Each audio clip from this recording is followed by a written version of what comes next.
O que é muitas vezes uma dificuldade no nosso discurso é que durante muito tempo a gente associou a santidade com a perfeição.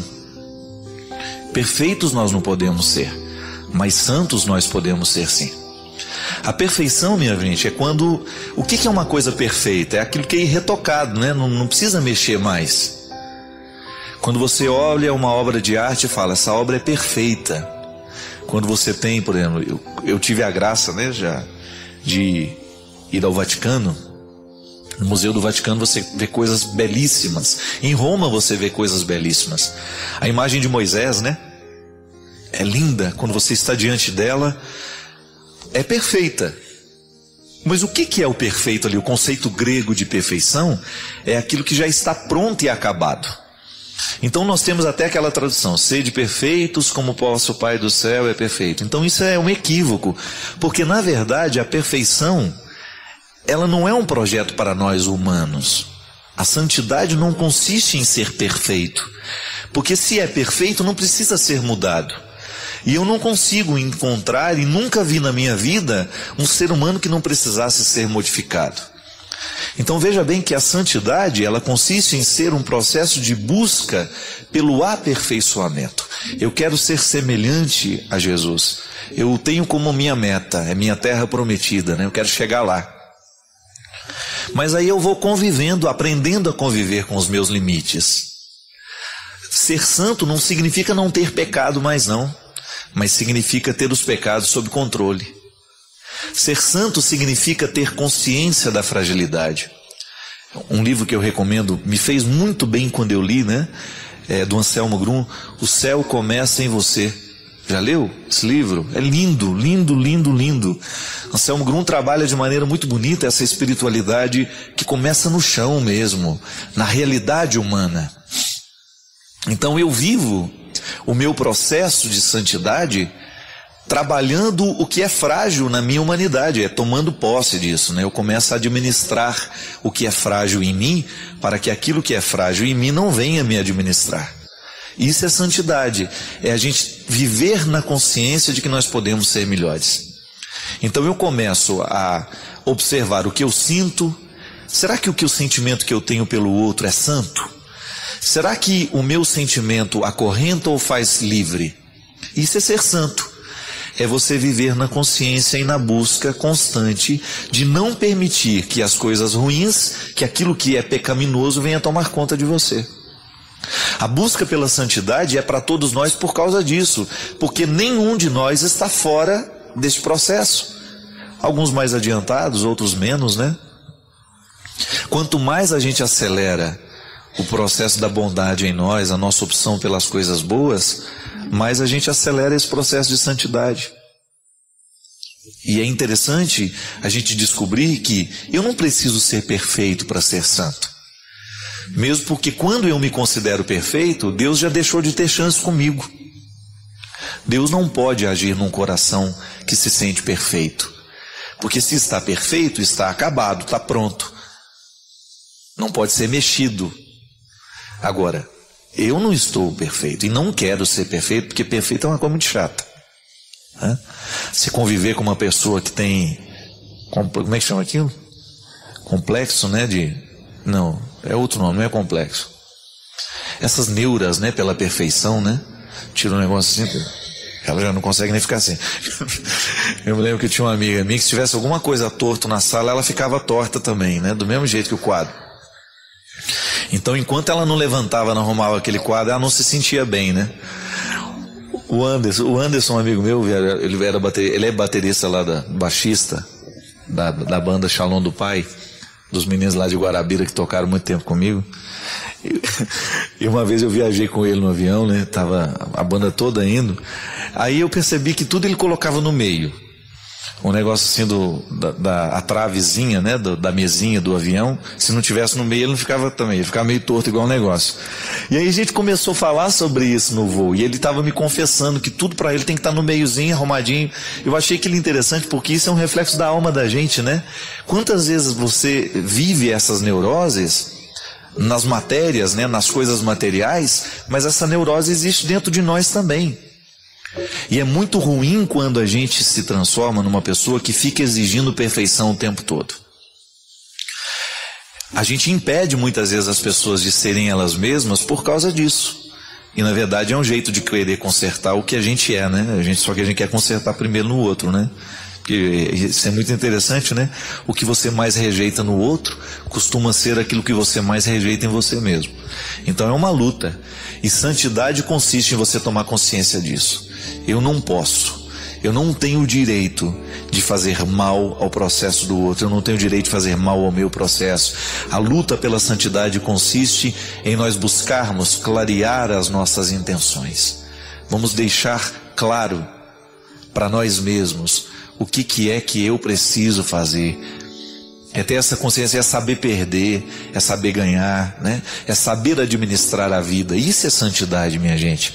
É nós amanhecermos todos os dias com desejo. Hoje eu quero fazer o bem, hoje eu quero fazer o pacto com a verdade, hoje eu quero fazer o pacto com a justiça.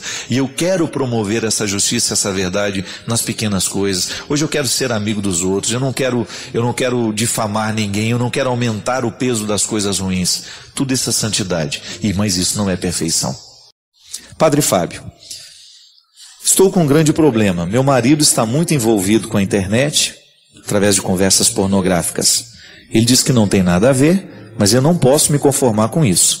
Sabe, padre, sou coordenadora do meu grupo de oração e do meu regional, e exerço o ministério de oração por cura e libertação, e tenho medo de descobrir que ele está me traindo. O que eu faço? Minha filha, a primeira coisa que você precisa estabelecer as regras, né? Eu acho que num casamento é preciso ter regras. Casou? Ninguém obrigou você a casar. Não é verdade? Nunca vi uma noiva subir amarrada no altar. Você já? Às vezes vai amarrada por dentro, né? A gente não sabe, né? Mas pelo menos por fora. Não pode ser. A partir do casamento é contrato. Olha, nós temos regras aqui dentro de casa.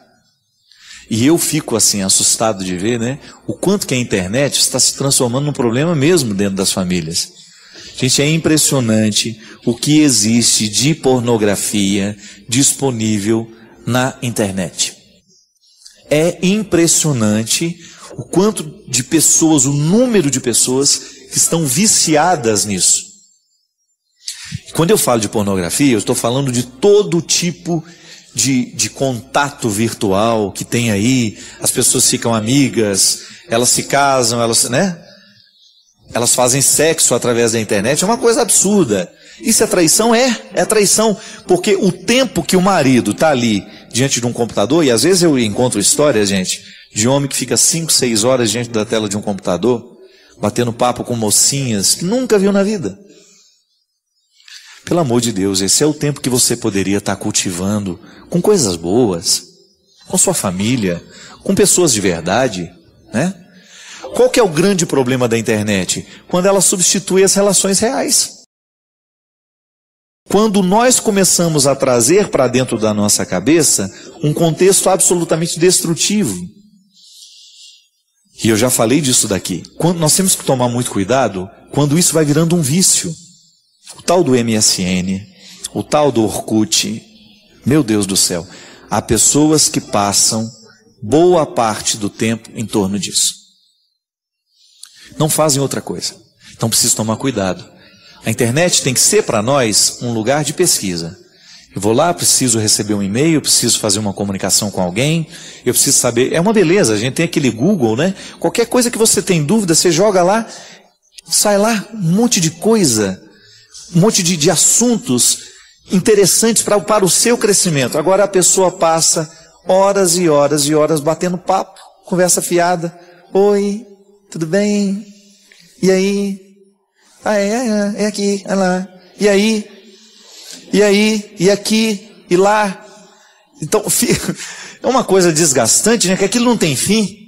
Eu me lembro, teve uma época que eu estava bem assim, viciado no tal do MSN. Gente, às vezes eu começava a conversar com os amigos ali, eram umas 8h30, 9 horas da noite. Quando via, já tinha dado 1 da manhã. Você não percebe o tempo passar. É impressionante. Aí depois deita na cama e fica igual um curiango, né? O curiango dorme de dia e fica acordado de noite, né? Fica lá e não dorme. Por quê? Claro, a excitação das luzes do computador, aquilo o cérebro fica trabalhando a mil. E o problema é quando é um pai de família que está perdendo a centralidade da vida por causa disso. Pelo amor de Deus, gente. Nós vamos tomar muito cuidado, senão nós vamos ficar adolescentes a vida inteira. Um dos grandes problemas que eu vejo, sobretudo nos homens hoje, é esta adolescência prolongada. Síndrome de Peter Pan, né? Que não quer crescer. O garotinho a vida inteira. Pelo amor de Deus, minha gente. Essa vida requer seriedade. E hoje, cada vez mais a gente descobre isso, são as estatísticas, as pessoas estão muito pouco preparadas para a vida, do ponto de vista afetivo, do ponto de vista profissional. O despreparo hoje é muito grande. Por quê? Se você vai ver, o nosso tempo é ocupado com bobagens. Começa a fazer uma proposta de vida saudável para você, hábitos saudáveis. Nós precisamos disso.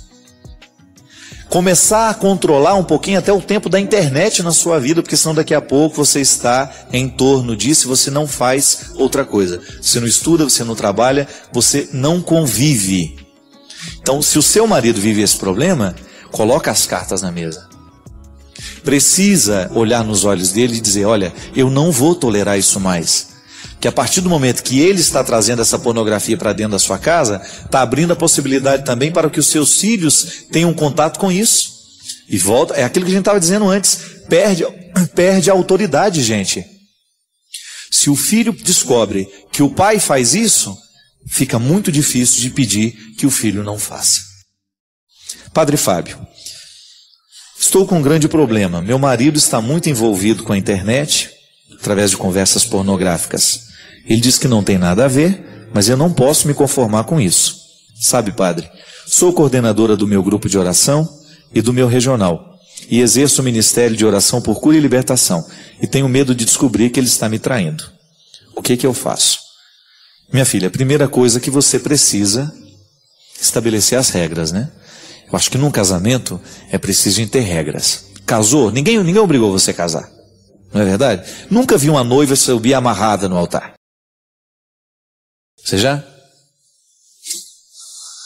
Às vezes vai amarrada por dentro, né? A gente não sabe, né? Mas pelo menos por fora. Não pode ser. A partir do meu casamento é contrato. Olha, nós temos regras aqui dentro de casa. E eu fico assim assustado de ver, né? O quanto que a internet está se transformando num problema mesmo dentro das famílias. Gente, é impressionante o que existe de pornografia disponível na internet.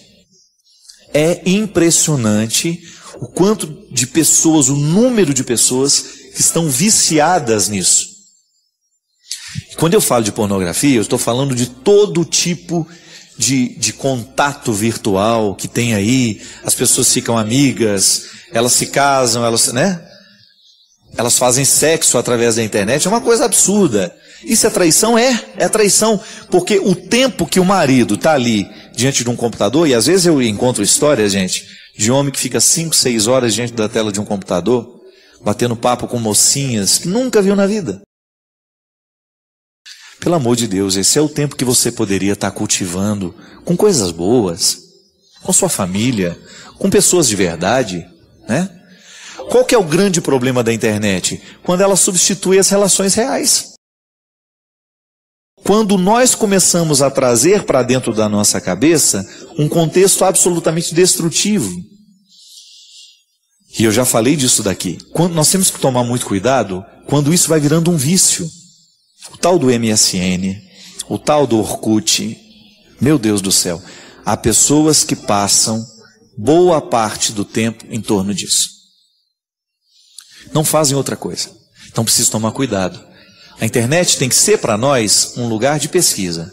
Eu vou lá, preciso receber um e-mail, preciso fazer uma comunicação com alguém, eu preciso saber. É uma beleza, a gente tem aquele Google, né? Qualquer coisa que você tem dúvida, você joga lá, sai lá um monte de coisa, um monte de assuntos interessantes para o seu crescimento. Agora a pessoa passa horas e horas e horas batendo papo, conversa fiada.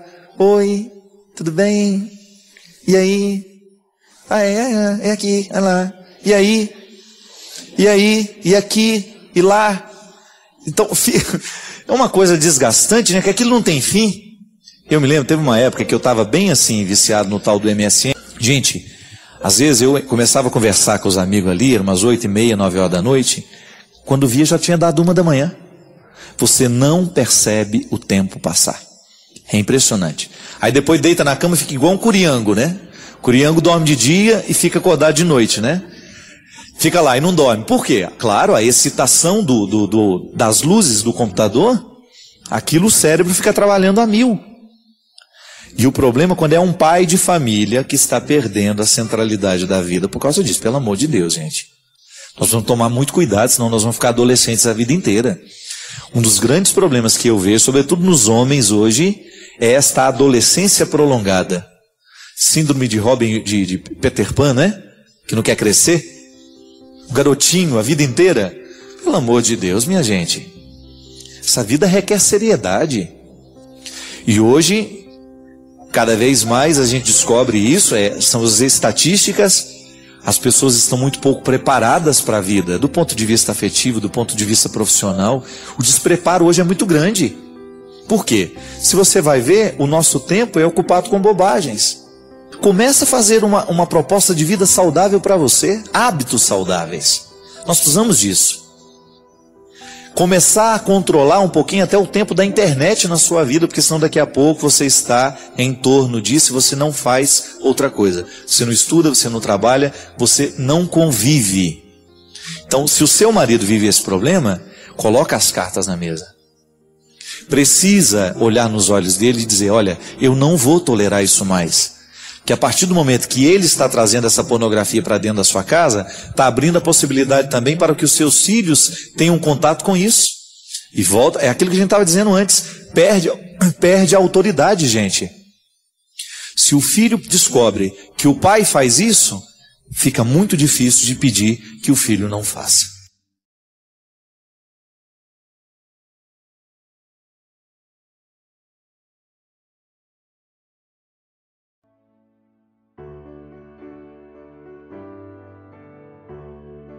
O que a gente precisa para a gente ser feliz? Nós falamos o tempo todo sobre essa tal felicidade. Nós acompanhamos o tempo todo as pessoas na tentativa de serem felizes. As nossas redes sociais, né? Tanta gente publicando aquilo que faz feliz. E até mesmo mentindo em torno daquilo que nos faz felizes. O que nos torna felizes? O que nos torna realizados? E a partir dessas perguntas, nós começamos a desmentir. Porque nós mentimos para nós. Quantas vezes eu encontro pessoas, eu identifico isso em mim, uma estrutura mentirosa em torno da realização. Fingimos que estamos realizados. Fingimos que estamos sabendo o que deve ser feito. Ficamos muitas vezes na superfície das coisas, das situações, e nem temos coragem de tocar naquilo que de fato precisa ser tocado para que a nossa vida seja melhor. Nós temos tantas buscas. Às vezes você tenta ser feliz através do seu trabalho. Sim, trabalha porque você quer conquistar alguma coisa que lhe faça feliz. Namora. Tenta ser feliz através desse namoro, ou já se casou, tenta ser feliz neste casamento. Essa vida é tão curta, né? Para que a gente desperdice a oportunidade de sermos homens e mulheres realizados, realizadas, felizes. Porque esse é o desejo de Deus para nós. Conversão é isso. É você identificar se na estrutura da sua vida hoje existe alguma coisa que esteja sendo um obstáculo à sua realização humana. Então, quando eu olho para a estrutura da minha vida, aquilo que hoje eu preciso renunciar, eu estou vendo uma realidade que é favorável ao meu crescimento. Eu preciso identificar o que hoje, na estrutura da minha vida, está representando um obstáculo à minha realização. Pode ser que você identifique uma amizade, por exemplo. Uma pseudo-amizade, uma falsa amizade. Um coleguismo. que tem sido um obstáculo para o seu crescimento espiritual, afetivo, humano. Então nós precisamos o tempo todo ir articulando a realidade que nos envolve. Eu gosto de chamar isso de as nossas ambiências. E a partir dessas ambiências a gente ir buscando honestamente estar no lugar que a gente realmente deveria estar. Eu acho que todo ser humano, ainda que não esteja muito consciente disso, está sempre tentando ser feliz, até quando erra. Até quando nós erramos, nós estamos de alguma forma tentando ser felizes. Pode ser que você esteja sob a influência de uma pessoa que não lhe quer bem,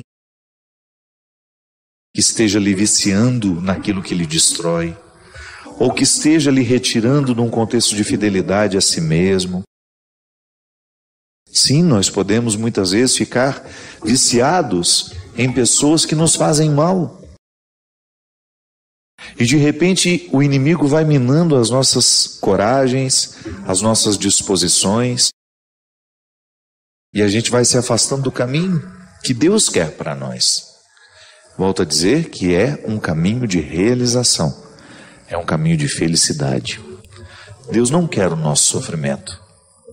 A gente sofre porque nós somos humanos. Faz parte da nossa condição. Mas é muito mesquinho a gente ficar pensando que Deus ficou mandando aqueles sofrimentos para nós. Não. Ele não precisa mandar. Os sofrimentos estão diante, estão no caminho de todo aquele que quer viver bem. Da mesma forma como Ele também não pode nos livrar desses sofrimentos, porque faz parte da vida. Faz parte da vida sofrer. O que Ele nos assegura é a sua presença. Então requer muita honestidade intelectual. Nós estamos falando aqui de colocar a inteligência para funcionar. O que hoje na estrutura da minha vida é um obstáculo à minha realização humana? Você já me escutou falar aqui sobre realização humana? Que é justamente essa adequação que nós fazemos de tudo aquilo que nós podemos e não podemos. Sim, porque um ser humano realizado é aquele que já tomou conhecimento de tudo que pode e de tudo que não pode. E a partir deste poder e não poder, cria-se um espaço de satisfação. É a satisfação de ser quem é, de fazer o que faz, de trabalhar no que trabalha, de estudar o que estuda, de conviver com quem convive. E nem sempre nós conseguimos, dentro desta realização, fazer somente aquilo que nos agrada. Eu, particularmente, gente, gosto de pensar que Deus é sempre favorável, que a minha experiência com o Senhor é sempre favorável a mim. Nunca, nunca, nunca eu pude entender que a minha experiência com Deus pudesse ser um obstáculo para a minha realização humana. Deus quer o meu melhor. E há muito tempo eu fui arrancando de mim, sabe, algumas compreensões equivocadas de que Deus queria o meu sofrimento, por exemplo. Deus não tem nenhum interesse que você se torne uma pessoa infeliz. A infelicidade não é um projeto de Deus para a nossa vida. É por isso que no projeto que Ele tem para cada um de nós, Ele nunca retira os obstáculos. Porque nos obstáculos nós encontramos a força para a gente poder alcançar aquilo que a gente tanto deseja.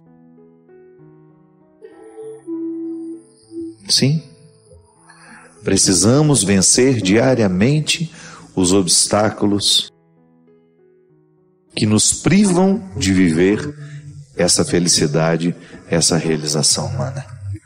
Mas o problema é quando nós não sabemos, quando nós não temos clareza do que de fato nos torna felizes. Eu gosto de compreender a felicidade com um pouco mais de profundidade. Pode ser que a palavra felicidade esteja muito esvaziada de significados. Pode ser que ela tenha se tornado muito vazia para os nossos dias. Crescemos muito quando somos desafiados, muito mais do que quando somos bajulados. Quando nós aceitamos a provocação da própria vida. Sabe como que a vida nos provoca? Com o nosso mal-estar. Por isso que é tão perigoso tomar remédio para a tristeza. A não ser que tenha diagnosticado uma depressão química em você. E aí, minha gente, nunca é tarde para a gente poder mexer na estrutura da nossa vida, mudar os rumos. Da mesma forma como Jesus não teve medo de mudar a vida de quem passava por ele. Porque Jesus sabia de tudo isso com muito mais profundidade do que nós sabemos hoje. Quanta gente fica curada quando desiste de um emprego, por exemplo. Quando abre mão daquele emprego para ir ganhar menos, mas trabalhar em algo que se gosta. Quanta gente termina o seu conflito quando termina um relacionamento. Ah, mas sofre, só. Mas pelo menos está sofrendo para curar. Sim, mas geralmente quando as tristezas chegam e a gente entorpece com um comprimido, a gente perdeu a feliz oportunidade de descobrir o que nos incomodava. E aí a gente não muda o que incomoda. Você só vai jogando comprimidos sobre a sua tristeza. E por isso não resolve. Apenas vai passando de um dia para o outro, jogando o conflito para frente, quando na verdade o que resolveria e que retiraria a necessidade do comprimido é um enfrentamento. Uma mudança das peças do tabuleiro. Quantas pessoas resolvem suas tristezas, suas angústias, quando são capazes de colocar as pessoas nos lugares certos? Quando você blinda o seu coração para que ele não seja alvo do desamor do outro. Quantas pessoas melhoram, se curam, quando são capazes de trancar uma matrícula na faculdade e dizer, não é isso que eu quero para mim. Eu me lembro que uma vez eu encontrei uma menina que estava fazendo a faculdade para agradar a mãe. E ela me falou isso. Ela teve coragem de dizer. Perguntei para ela, o que você estuda? Ela falou, arquitetura. E você gosta de arquitetura? Ela, não. Eu estou fazendo porque minha mãe quer que eu faça. E eu achei aquilo muito cruel, né? Uma faculdade de arquitetura dura uns 5 anos na vida. Fazer o oposto do que se pretende para agradar a mãe, alguma coisa está errada nessa relação. Quantos filhos são curados quando nós olhamos para eles e perguntamos o que de fato interessa, do que eles gostam e o que eles gostariam de fazer da vida. E você também cresce quando é algo que você não quer que seja. E você, num exercício de amor, é capaz de querer entender o que o outro gosta tanto. A estabilidade pode representar uma coisa boa na cabeça dos nossos pais, que querem nos ver estabilizados. É natural que você queira seu filho estabilizado. Mas essa estabilidade, se custar a alegria dele, vale a pena? Se chegar a essa estabilidade, vai precisar matar todos os sonhos que tem dentro de si, é justo? Da mesma forma como eu vi muitas pessoas cursarem direito porque o pai era advogado e seguiram a tradição mesmo que aquilo não realizasse. Quantas pessoas eu encontrei estudando direito, não porque queriam ser advogados, mas porque queriam prestar um serviço público, um concurso para um serviço público. E aí você perguntava, mas você se identifica com o serviço público? Não, é só para ter uma estabilidade. Isso pode parecer bacana aos olhos de alguns. Mas isso é um verdadeiro absurdo aos olhos daqueles que de fato querem viver a sua verdade pessoal. Basta deixar que a verdade venha à tona. Às vezes você, na ânsia de fazer seu filho obedecer, você dita uma regra que não passa pelo ouvir com ele. Vai fazer assim, pronto, e acabou. Ouça o coração do seu filho. Ouse conhecer quais são as aptidões dele. Será que só porque nós desejamos, com todas as forças do nosso coração, do nosso entendimento, controlar a vida dos que nós amamos, porque achamos que controlar é amar? Será que é justo, em nome desse controle, nós condenarmos os nossos filhos a uma estabilidade que não realiza, que não faz feliz? Falsas respostas não nos realizam. Pode realizar seu pai, sua mãe, mas você acha justo comprometer a sua vida para agradar alguém? Isso não é evangélico. Obedecer significa ouvir com o outro, e não somente ouvir o outro, é ouvir com ele. E pode ser que aquela parte que precisa obedecer, no momento em que escuta com aquele que está propondo o que deve ser obedecido, chegue à conclusão de que o esclarecimento, a lucidez, esteja na parte mais frágil. Seremos autoridades mais qualificadas se nós desenvolvemos ou aguçamos a nossa sensibilidade para ouvir com o outro o que precisa ser escutado. Da mesma forma como eu também não tenho como viver as minhas perguntas na solidão. Eu estou sempre ouvindo com alguém ao meu lado. Saímos do nosso mundo, ferimos aquilo que estamos acostumados para dar um passo com o outro, sempre de mãos dadas.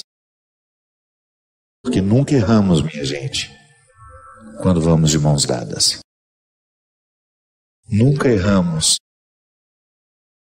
quando seguramos na mão daqueles que nós amamos. Não é justo você impor a ele um fardo que Deus não impõe.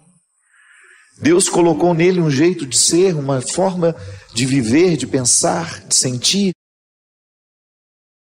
É necessário que a gente tenha respeito pelo outro, que caminhe com ele. Claro, eu não estou dizendo para você abrir mão da autoridade que você tem, pelo contrário. A verdadeira autoridade é aquela que nos faz ouvir com o outro. É aquela que nos faz pensar com o outro, sentir com o outro. Seremos melhor, bem melhor. Uma autoridade bem melhor, se a gente aprende a ouvir com o outro. Deus tem a oportunidade de falar em nós. Sim, porque Deus fala em nós quando a nossa verdade vem à tona. Quando nós não temos medo da pergunta que precisa ser feita. Não fuja delas. É bom, né, quando a gente tem a oportunidade de ouvir alguma coisa que nos desinstala. Nós ouvimos muitas coisas todos os dias, mas não é tudo que nos desinstala. De repente você percebe que aquela palavra, ela se encaixa dentro de você e começa a provocar uma boa desordem. Essa é a revolução que o verbo pode fazer na nossa vida. Sim, porque a mesmice da vida é justamente a gente ficar no mesmo cômodo o tempo todo. Pode ser que a gente se acostume a alguns cômodos da nossa vida e a gente passe uma vida inteira ali, acreditando que a nossa casa consiste naqueles cômodos. Na vida emocional é assim, na vida intelectual. Nós vamos saindo da nossa zona de conforto e nós vamos neste intervalo, vivendo o desinstalo, esse desinstalar, a desinstalação, que é tão positiva na vida de quem quer crescer. Então, uma pergunta bem feita, na hora certa, tem o poder de morrer e orientar os caminhos da gente. Retira-nos da mesmice. Faz com que nós tenhamos condições de entrar nos cômodos que até então nós não estávamos acostumados a visitar. Vai viver o que você precisa viver. Não perca tempo com conflitos que não são seus. Tenha coragem de entrar nos quartos da sua casa, da sua vida, e descubra quais são as perguntas que hoje precisam ser feitas para que a sua vida tenha qualidade. Não tenha medo dos questionamentos. Muito melhor que conviver com falsas respostas é a gente ter a pergunta certa. Eu particularmente gosto de ir atrás de palavras que me desinstalem. Eu estou sempre com um livro, porque o livro é uma oportunidade que eu tenho de ser desinstalado. Gosto sempre de ouvir uma boa música, porque a palavra que chega pelo meu ouvido através de uma voz cantada tem um poder de me desinstalar.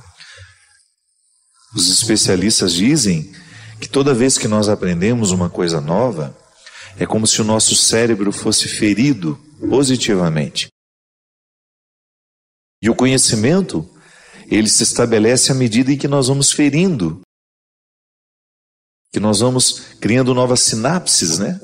Nós vamos criando dentro do nosso cérebro uma estrutura que vai nos levando a ir adiante, naquela reflexão, naquele conhecimento.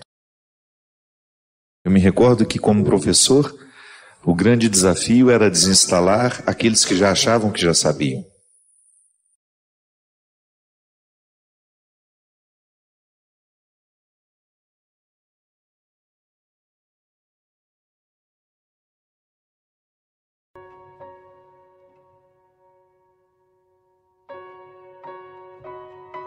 Nós fazemos a experiência da fé nos mínimos detalhes. Eu gosto de dizer até que a fé é antes de ser uma experiência sobrenatural, é uma experiência natural, humana, de nós confiarmos uns nos outros, né?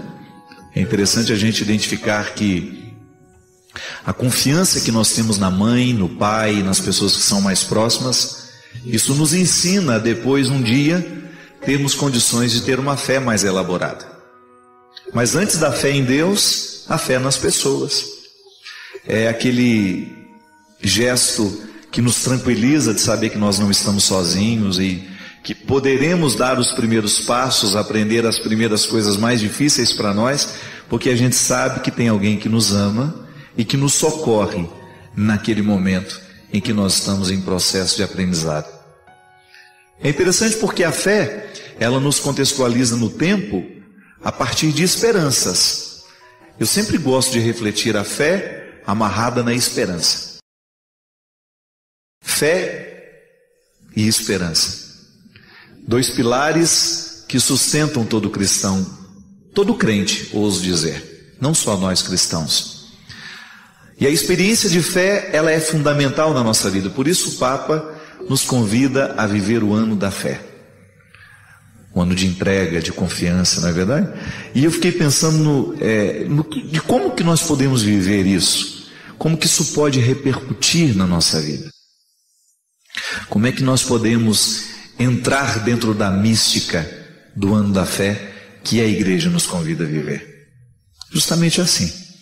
Descobrindo que viver essa experiência em Deus é trabalhar cada vez mais a fé sobrenatural que nos ajuda a viver depois a fé nas pessoas. Isso é importante demais, minha gente, a gente ter essa consciência, que a fé que nós fazemos, a experiência de fé que nós fazemos com Deus, ela tem que se desdobrar também na fé que nós temos nas pessoas. Mesmo que a vida fica mais feliz, né? Quando nós temos fé no outro. Eu acho que o amor humano é uma experiência de fé. é uma experiência de esperança. E gosto muito de compreender esse processo de Deus na nossa vida, nos ajudando e nos encaminhando cada vez mais para uma harmoniosa convivência com os irmãos. Portanto, o grande fruto que eu gostaria de colher neste ano de fé é crescer na minha capacidade de crer em Deus e também na minha capacidade de crer nas pessoas. Porque a gente sabe que muitas vezes o mundo, por causa da crueldade que está tão evidente, né? Às vezes eu fico pensando que o mundo sempre foi cruel. É que hoje nós temos os meios de comunicação que nos ajudam a chegar mais perto dessa crueldade. Os crimes são muito noticiados e isso acaba gerando muita mídia. Os horrores do mundo, né? Em outros tempos não. Os crimes que aconteciam lá na Bahia, somente as pessoas que estavam mais próximas ali, as cidades mais vizinhas, é que ficavam sabendo. Hoje, com esse mundo globalizado, você tem o contato com os crimes do mundo inteiro. E isso acaba gerando no coração humano uma descrença. Não é uma descrença em Deus. Também pode ser. É claro que muita gente, por causa de uma imaturidade de fé, acaba fazendo uma leitura assim. Se o mundo está tão cruel, se existem tantas coisas ruins acontecendo, Deus não existe. E não é bem assim. Mas ali, antes de perder essa fé em Deus, a gente perde a confiança no outro ser humano. Isso é muito ruim. Isso é muito danoso para a nossa vida. A vida fica insuportável quando nós perdemos a fé uns nos outros. Por isso que no ano da fé, o Papa nos convida a reavivar dentro de nós, como dizia São Paulo, os carismas, né? De maneira especial, reavivar a fé. E no momento em que reavivamos a nossa fé em Deus, queremos reavivar também a nossa capacidade de crer nos outros. É interessante, minha gente, porque quando nós reavivamos a nossa capacidade de crer no outro, a gente se afasta um pouco dessa nossa facilidade de fazer julgamentos, né? É tão ruim quando você percebe que às vezes eu identifico muito isso em mim. Às vezes eu nem sei quem é o outro, mas tenho um pré-julgamento que fiz por causa de uma visão de superfície. Às vezes nem tive a oportunidade de conviver com aquela pessoa e já faço dela uma imagem tão negativa, já fico com a minha verdade pessoal a respeito dela. Isso é tão cruel, né? Isso é falta de experiência de fé, porque eu gosto de partir do princípio que o outro é bom, ainda que eu venha me decepcionar depois. Mas isso para mim é cristianismo, é um fator de conversão que eu pedi a Deus desde pequeno. Eu quero acreditar nas pessoas. Se depois eu me decepciono com elas, é outro caso, mas a minha parte eu quero viver. Eu acho que nós temos duas formas de viver o cristianismo.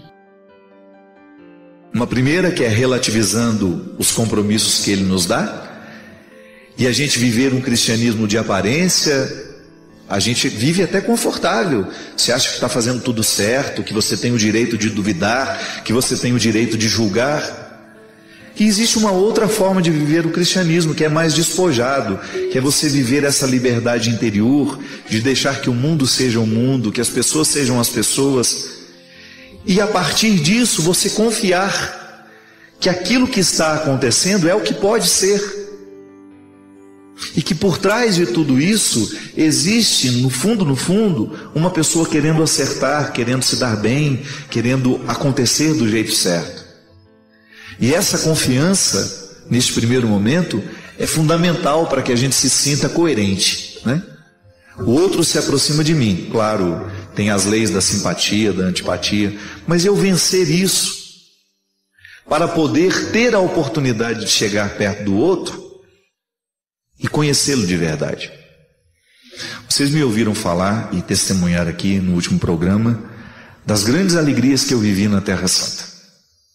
E eu posso dizer para vocês que um dos motivos que Deus me fez chegar até Israel com aquele grupo que estava comigo era quebrar alguns preconceitos que eu tinha em relação a algumas pessoas que estavam ali. Interessante isso, né? Às vezes a gente viaja tanto A gente anda tantos quilômetros, a gente atravessa o mundo para ver de perto alguém que sempre tentou chegar perto e você não permitiu que aquela pessoa se manifestasse como ela era mesmo, porque eu acabava colocando nela as roupas do meu preconceito. E foi para mim uma experiência de muito crescimento. Eu tive momentos ali, e as pessoas que viveram isso comigo sabem, porque eu fiz questão de dizer isso a elas, que eu senti o meu coração muito livre em relação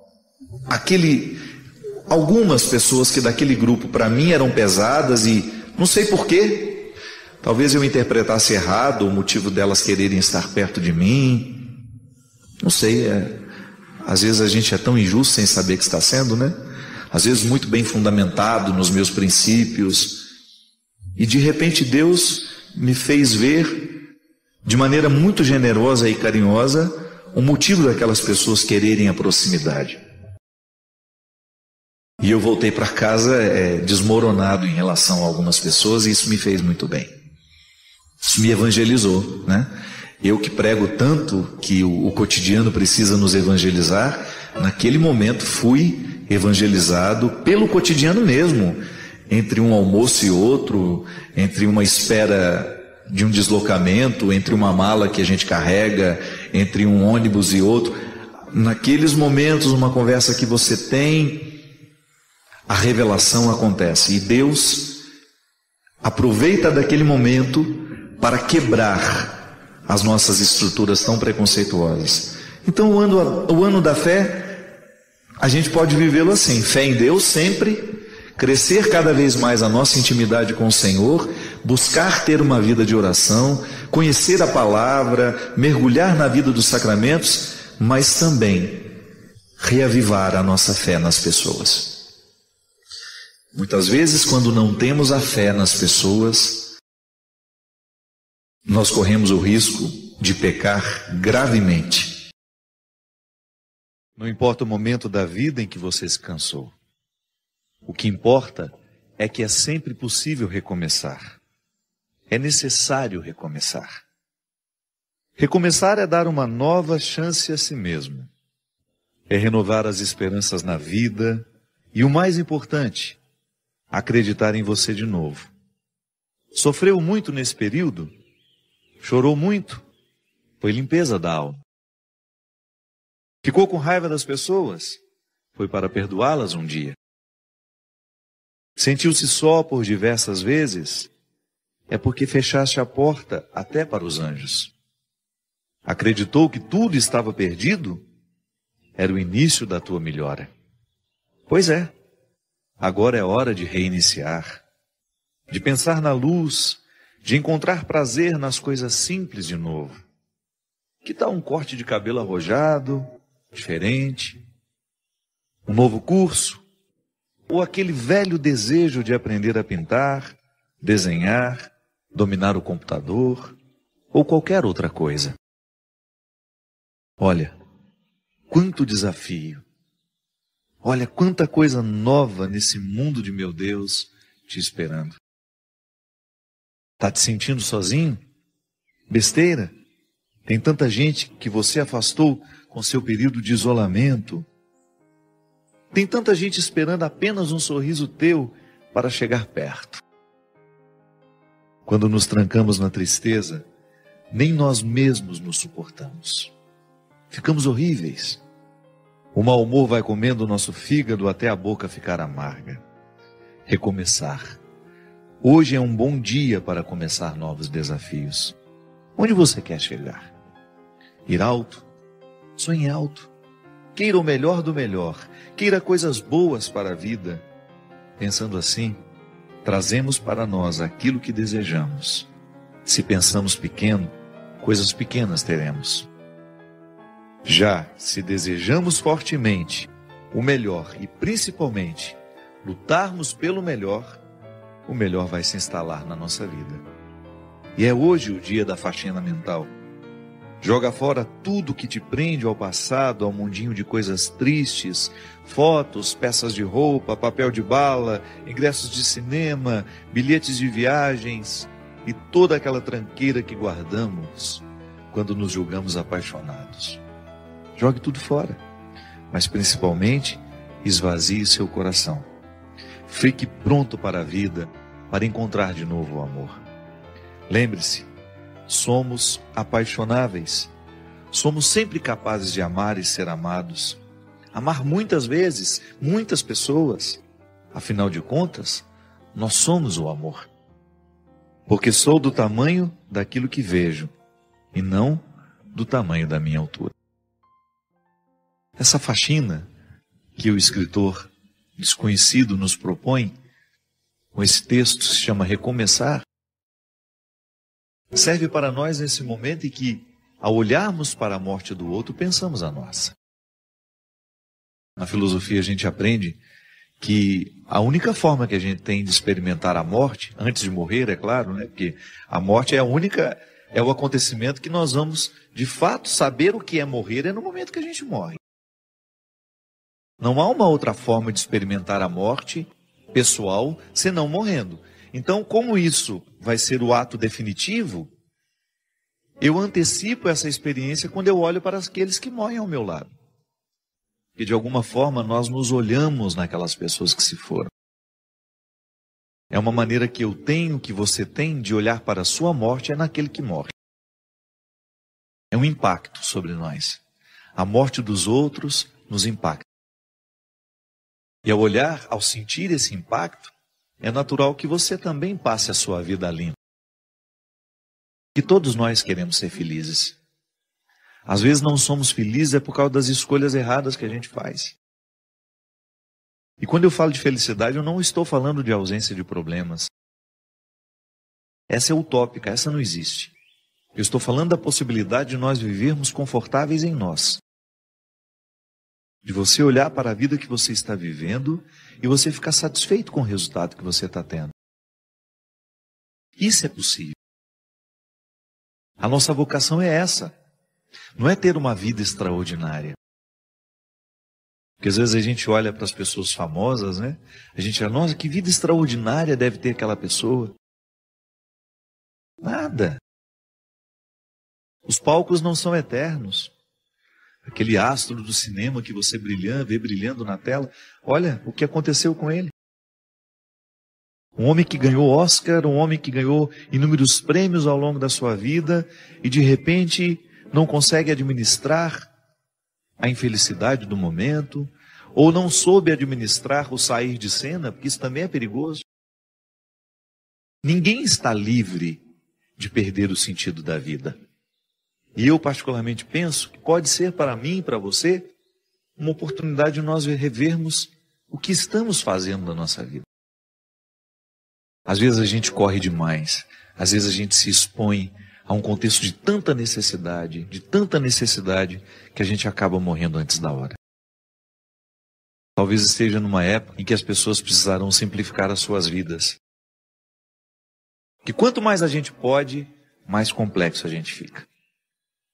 E quando somos muito complexos, a gente se perde no contexto das escolhas, a gente tem dificuldade de encontrar o que é essencial. Porque aquele que pode muito, ele corre o sério risco de não escolher o que ele realmente precisa. Porque entre aquilo que a gente pode e entre aquilo que a gente realmente precisa, há uma distância muito grande. São muitos os excessos que nós alimentamos como prioridade, como algo inadiável. Urgente é viver, minha gente. Urgente é voltar para casa, encontrar os filhos que a gente tem. Urgente é amar. E às vezes essa urgência, porque a gente quer chegar, nós somos capazes de parar hoje e esperar ali algumas horas. Porque isso é urgente. Às vezes a gente confunde, né? Urgência não é você correr para chegar. A urgência é você querer chegar. Então, às vezes, porque eu quero realmente chegar, eu vou precisar dormir algumas horas para que eu tenha condições de chegar bem. Não me expor ao risco desnecessário. Porque a vida já tem riscos demais. Aí, por amor, como dizia o poeta, né? O escritor, o amor não desiste de nós. A gente pode até desistir dele. Mas se tem uma coisa que você nunca vai perder na vida, é a insistência do amor por você. Ele quer abrigar o seu coração. Porque nós somos feitos para isso. Pode observar, os momentos em que você mais foi feliz na vida foi o momento que você amou intensamente. Não foi o momento que você ganhou dinheiro, não foi o momento que você fez sucesso. Mesmo porque o dinheiro e o sucesso, essas coisas só têm sentido se você tem pessoas que te amam ao seu lado. Jesus já falava isso, que o dinheiro só tem sentido se for para gastar com as pessoas que nós amamos. Então de nada vale você ter construído toda uma estrutura se lhe faltam pessoas que ajudem a significar essa estrutura construída. Isso é urgente. É você administrar a sua vida para que você tenha condições de estar mais tempo ao lado dos que você ama. Porque é assim mesmo, chega um momento em que você descobre que o essencial, o que realmente importa, se opõe muito ao jeito como nós vivemos. É que, na verdade, a sociedade de consumo nos coloca dentro de um movimento que a gente não sabe onde vai parar. Então você vai incrementando a sua vida de um jeito, uma casa aqui, uma casa ali, um apartamento aqui, isso ali, 2 carros, e você vai multiplicando o seu gasto e você vai perdendo o direito de desacelerar. Ou então as pessoas que são dependentes de você. Às vezes é assim mesmo. É tanta gente que depende de nós que a gente não tem o direito nem de adoecer. Aí é a hora de você distribuir as responsabilidades, né? Olha, o bem-sucedido, né, de uma casa, você corre o risco de viver a vida inteira sendo aquele que vai suprir as necessidades de todos. Porque todo mundo olha para ele como se ele tivesse a obrigação de dar conta da vida financeira de todo mundo dentro daquela casa. Volto a dizer, tem de fazer a gente pensar na qualidade de vida que nós estamos tendo. Não dá para desperdiçar a vida assim, minha gente. Às vezes falta a oportunidade do desacelerar, de nos colocar ao lado das pessoas que nós amamos. Eu não me canso de pensar sobre isso, minha gente. O melhor lugar do mundo é um só. É aquele que nos dá a oportunidade de estarmos ao lado das pessoas que nós amamos.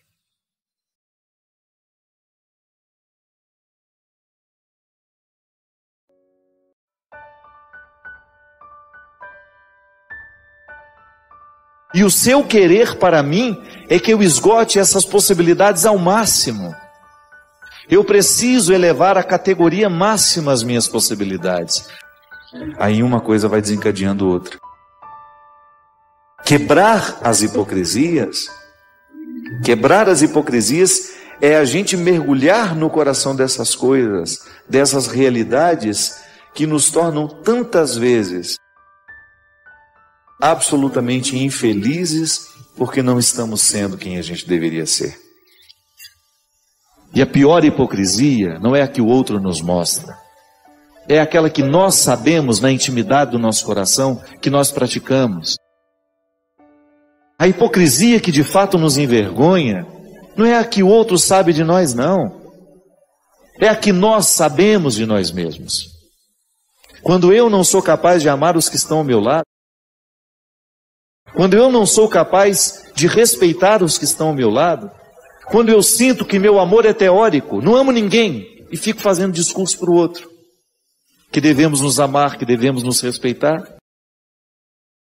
Eu administrar as minhas hipocrisias, eu no meu dia a dia buscar os recursos espirituais para que eu tenha condições de ser mais verdadeiro, ser mais inteiro, ir diminuindo o processo do pecado na minha vida.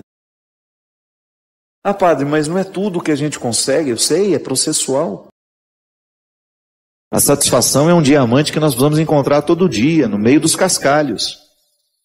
Porque se você resolve prestar atenção naquilo que deu errado, você vai se distrair com os cascalhos e você nunca vai chegar ao diamante da realidade. Tantas pessoas eu encontro que chegam a ficar cansado de escutar a mesma coisa o tempo todo. Pessoas que estão lamentando 2, 3 anos uma mesma dependência afetiva e não tem coragem de cutucar a ferida do jeito certo. Não tem jeito não tem coragem de entrar pela porta da frente, de quebrar as suas hipocrisias, as mentiras que conta para si mesma. Porque felicidade é a satisfação que nós podemos ter de ser quem nós somos. Não é outra coisa. Eu deitar a cabeça no travesseiro depois de um dia vivido, de funções cumpridas, de dificuldades enfrentadas, de amores vividos, de ódios também sentidos. Eu deitar a cabeça no meu travesseiro e dormir satisfeito com aquilo que eu consegui alcançar de mim. Porque sempre que a gente tem a oportunidade de quebrar um processo de hipocrisia em nós, a gente se liberta. É tão interessante ser mais livre. É tão satisfatório você experimentar a leveza de não precisar cultivar a hipocrisia, de você ter um coração leve, porque já está devidamente reconciliado com aquilo que você tem de fraco em si mesmo, com aquelas indigências que você naturalmente precisa administrar, porque é uma questão de sobrevivência. E aí você vai tendo mais controle sobre isso. Porque Deus sabe que eu posso. Ele sabe quais são os meus talentos, Ele sabe quais são as minhas possibilidades, as minhas aptidões. Mas eu posso correr o risco de morrer sem ter descoberto. Porque não cravei as unhas na matéria-prima da minha realidade. Não cravei as unhas para poder arrancar todos os excessos que tantas vezes me afastam daquilo que eu posso ser. E muitas vezes me limito a ser um ser amargurado, mais ou menos, derrubado. Porque não faço o enfrentamento para eu ser quem eu posso ser. Deixar de acreditar naquilo que você pode. Quando você deixa de acreditar naquilo que você pode alcançar de você mesmo, você está decretando a sua sentença de morte. Quando você se deixa levar por aquilo que é mais mesquinho em você, você decreta a sua sentença de morte. E não basta estar no meio dos outros. É preciso estar com os outros. Mas a gente só pode estar com os outros quando a gente conseguiu harmonizar no mais íntimo do nosso coração a nossa identidade, a nossa luta pessoal, o nosso autoconhecimento, ir adiante, desbravando tudo aquilo que nós podemos desbravar de nós mesmos. É impressionante. Às vezes nós falamos de desapego material, né? O desapego material é apenas uma consequência do desapego espiritual, que só a espiritualidade nos ajuda a viver. Retirar uma roupa de um guarda-roupa que está sobrando e doar, requer um movimento anterior, que é retirar os entulhos que nós temos dentro de nós. Sabe qual é o entulho? A gente achar que aquelas roupas nos protegem, que elas nos fazem melhor, mais bonito, mais isso, mais aquilo. A gente não ter coragem de perder, de abrir mão. São os entulhos. Aquela pessoa que quer ser eternamente famosa, eternamente reconhecida, a custo da própria vida, da própria saúde. Não tem coragem de estabelecer não. Não tem coragem de estabelecer limites a realidades que estão sendo absolutamente fragilizadoras.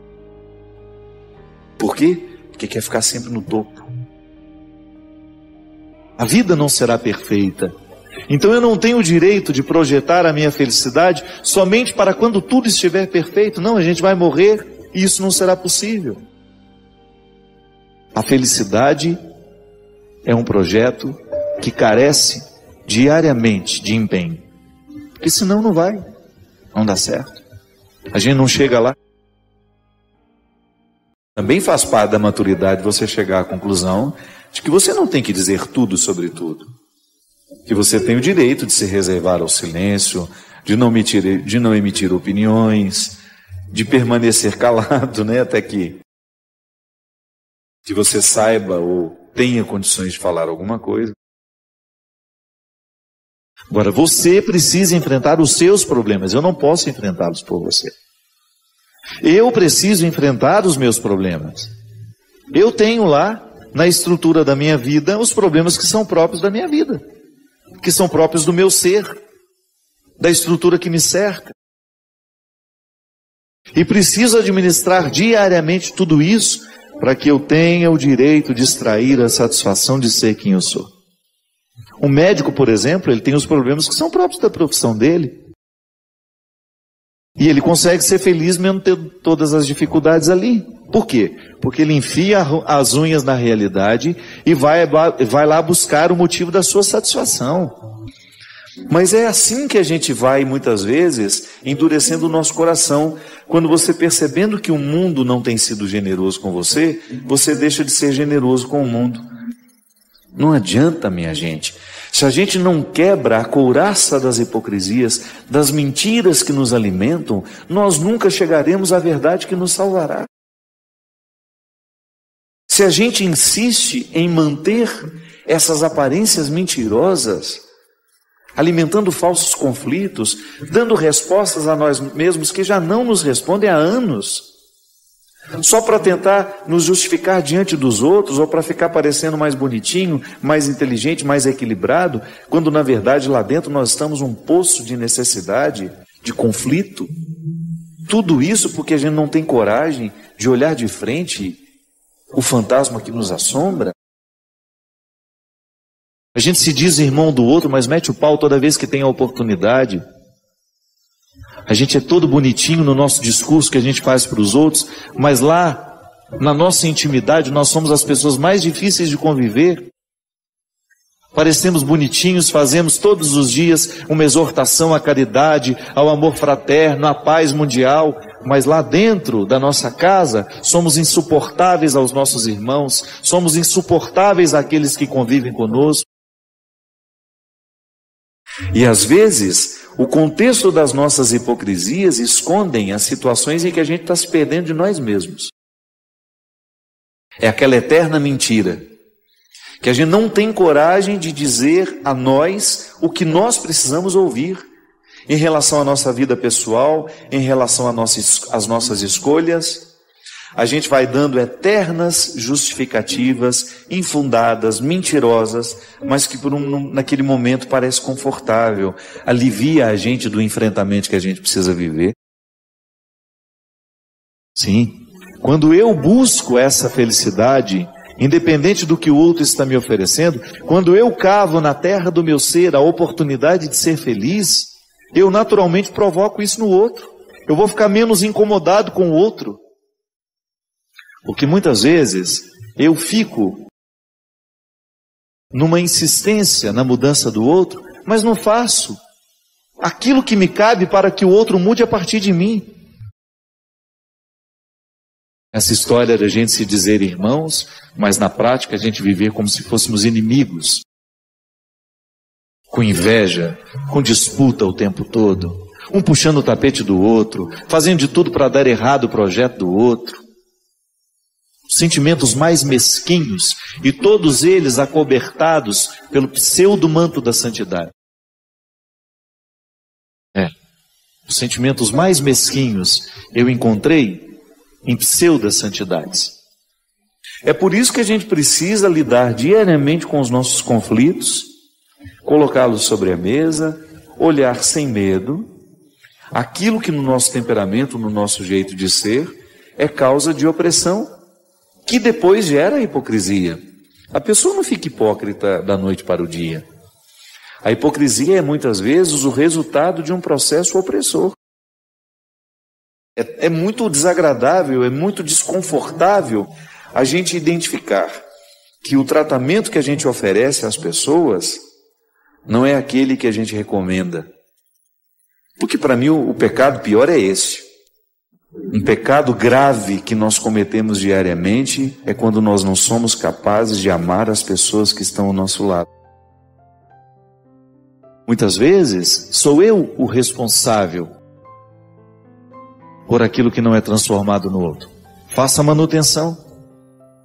Estou fazendo a manutenção dos defeitos do meu marido. Meu marido é acomodado e eu o acomodo com as minhas atitudes. Meu filho é acomodado e eu o acomodo ainda mais com o meu cuidado excessivo. Eu não expulso na hora que ele precisa crescer. Tem um amigo que eu vou fazendo a manutenção dos seus vícios, porque vou reforçando nele aquilo que é vicioso e que ele já deveria ter expulsado de si mesmo há muito tempo.